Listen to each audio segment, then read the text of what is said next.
something I remember something about the mural. This would be the mural in what's that guy's name? The Nemesis office. Domino. The mural on the ceiling of Domino's office is there was something. I think maybe that angle wasn't planned or something in the game, and then whoever did the textures for that room put this crazy mural on there, and so it was like, oh, we have to show the mural. We have to get that up there. I remember there was some sort of fiasco around that mural. Usually it's the other way around. Yeah. Usually artists put a bunch of beautiful work into something, and then someone turns the camera the other way and doesn't show it. Right, exactly. This line that he says a lot actually comes from the old IT guy at LucasArts, where we'd say, hey, the server's down. He goes, the server's not down. It's never down. You just can't get to it right now. This is one of the scenes where we had Tony and Maria Canals in working together, and they're both from Cuba, and they both had worked together before they were cast in Grimm. So it was kind of fun to get the two of them together again and play off of each other, which is, of course, the way you'd like to do any game. I realized how weird it was that he gets locked into a room by his boss, which I don't think is legal. But you know, back in the 30s, you could do all kinds of stuff. You know, rubber hoses for cops and so on. You know, I mean, it was just 50 years after the Old West. Well, that's weird to think about. Yeah. Oh, the secretary has a dual identity. It's always lots of fun. Always lots of fun with dual identities. Yeah. I like that Eva gets to have a little, she's got more going on than you thought she did. I love that too, and I like that there's something fishy in the Department of Death too. That's a good twist. I used to work at a doctor's office, and one of the jobs that I was doing, just terrible jobs there, and one of them was the roof was covered in 6 inches of pigeon guano up there. They had a flat roof, like the roof of this building, and they're like, look, we got to get that stuff off the roof. It's going to break the roof. There's so much pigeon crap on the roof. And I had to go up there with this flat shovel and cut. It was kind of like cutting brownies out of a pan. Yeah, yeah. I was just chopping up the bird poop and just scooping it up and throwing it off the roof. And but in chopping it up, I occasionally find like in sedimentary rock, like an archaeologist or a paleontologist, I would find the bones of a dead pigeon just inside this weird brownie of guano on the roof. Wow. So I had my fair share of bad jobs. So this was really a kind of therapy to get that. Yeah, but I'm really just not experience. enough poop on the roof to make this really. Well, it's hard to indicate that with the technology of the time. Kind of just like if you did wind in a 8-bit game, it just sounded like and just sounded bad, you know. At least I got to clear the pigeons from the roof of my memories. That line right there, love is for the living. I'm only after her for one reason. She's my ticket out of here. That was the key line that Tony and I would always go back to that kind of identified who that character was. The idea with Manny being a Hispanic Humphrey Bogart, that line evoked Casablanca in many ways, and that was kind of just we worked on that line more longer than we should have, but it was just one of those that we just felt was important to kind of nail and help define Manny. And you could see Pete's musical treatment of it. He kind of suspended the music and had this little classical guitar melody that had a feeling of being like a pocket in time to further highlight that line. Right. Yeah. I always like Glottis because he's just so pure in his. I mean, he's by definition pure in that he's just the spirit of driving, kind of like he was summoned from the land itself, and he has nothing but a desire to drive and go fast, and all his motivations are about moving at high speed. He almost dies because he's going too slow at some point, and he has to go fast again to come back to life. Right. But he also obviously cares about friendship and Manny, and a very loyal character. We coined a phrase called McConnellian ambience, and meaning Pete McConnell. His style of ambience, where you have a little idea and then a completely different idea and then a completely different idea, just sort of sequenced, and the texture would get kind of big and then it would get very small with a solo clarinet, and then something completely different would happen, and then you'd get a little bassoon. And so these ideas would waft in and out like clouds or just passing notions. And it's a great way to keep the listener entertained but not get in his way.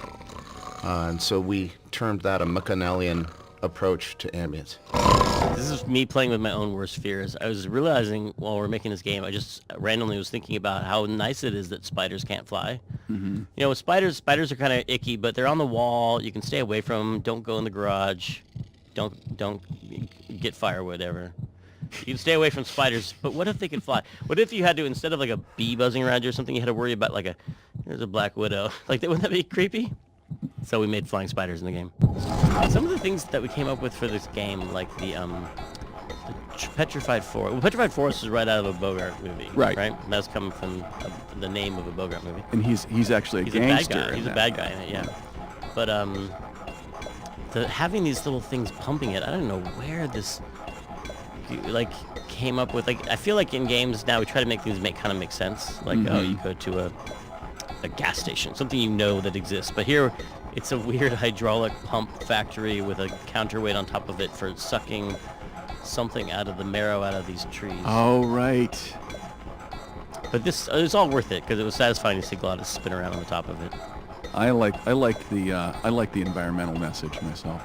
I remember in this room, as in several others, Julian, we used a sound ambience that we recorded using a contact microphone on various machines, like Coke machines, and other vibrating devices or machine-like devices that produces a kind of interesting hum. And if you put your ear up against a Coke machine, or I was just on the Golden Gate Bridge last week and I stuck my ear up against one of those, 300, 200 foot pylons, and it's amazing the resonances that are going on in those type of resonant bodies. And we would record things like that and turn them into ambiences for some of the rooms. I still remember writing a big justification about tank controls when I was pitching this. People were like, let's make it so the controls are more like Mario, where you push it. No, point and click. I was thinking tank controls I thought were superior to point and click at the time, because when you're pointing and clicking, you're distant from the screen, and the screen is this other thing that you're interacting with at your fingertips. Right. But when you're doing tank controls, you feel like you are in the center of the character. Right. And the world is rotating, the world's rotating around you. And so when you think, instead of going, I want to go on the left of the screen or I want to go to the right of the screen, you're saying, I want to look at the thing to the left of me and the thing to the right of me. Mm-hmm. And now, I don't know if that was necessarily the right decision, but it's a good piece of evidence that you can sometimes make a really good argument for the wrong decision, and that's something to watch out for in life. You know what I mean? Like, you can make a really compelling and in fact win an argument. Oh yeah. And be totally wrong. Winning an argument has nothing to do with being right, that's for sure. Exactly. It's just being able to make a good case. This one was How could you ever cut this? I know, but programmatically it was buggy. Oh, yeah. And it was hard. No one understood like how to solve this puzzle for quite a long time. Yeah. And so I was like, look, you got to pick something, and we hadn't started it yet. And so this is a classic Tim technique. When you want to cut something, he will start putting it in the game. Yeah. So that everything gets in. So, yeah, funny. This scene, actually, this is the beavers here, another good example of why you have to have coroutines in games, because you at least in adventure games, you have to have like a script that just says, how's this beaver going to behave? What's he going to do? And at the time that people were making games, the scripting languages weren't popular yet. You had a lot of games in C, and somebody would be trying to write in their game engine, in their game loop, and go run the beavers now. And in a scene like this, you had to be able to take that and say, this is how a beaver behaves. Right now, I'm thinking like a beaver. How would a beaver? He's going to crawl over here, and he's going to chew on these things, and then he'll get tired, and then he'll jump over here. Mm-hmm. The same thing with the pigeons and everything else. And that, again, it's like I didn't have to think about the fact that they were needed. They were obviously needed. I mean, that's one of the things that Scum had made very obvious. Like, you cannot make adventure games without coroutines. Mm-hmm. They didn't even call them coroutines, though. I mean, we didn't even know what to call them for a long time until, Threads. They were just threads, yeah. And actually, that was one of the early experiments. I actually tried to make use actual Windows threads, because this is a Windows game. It wasn't a DOS game. This is a Windows game. We can use actual threads. And I initially did try and actually have different Lua threads. And it was just so heavyweight. Machines are so tight, and it was so much overhead, and it was so complex. And it was like, no, we need something lightweight. It needs to be really focused on what the game does. We were like, what is the flame source for the beavers? And they're like, well, they have a nuclear, they have core. They have a nuclear core, so they're thermonuclear flaming bone beavers. Yeah, I have to say, flaming bone beavers. I mean, you would think that would be what does that remind you controversial. of? Yeah. A band name? Maybe. Yeah. Well, this is the area that Tim and I would make a lot of jokes about because, producer type person, I need to shorten the game, cut it somehow.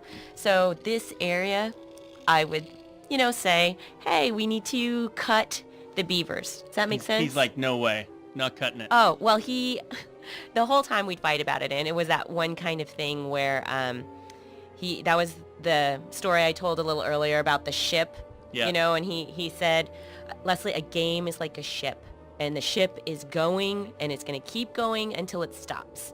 And I was like, what kind of logic is that? It has to finish at some point.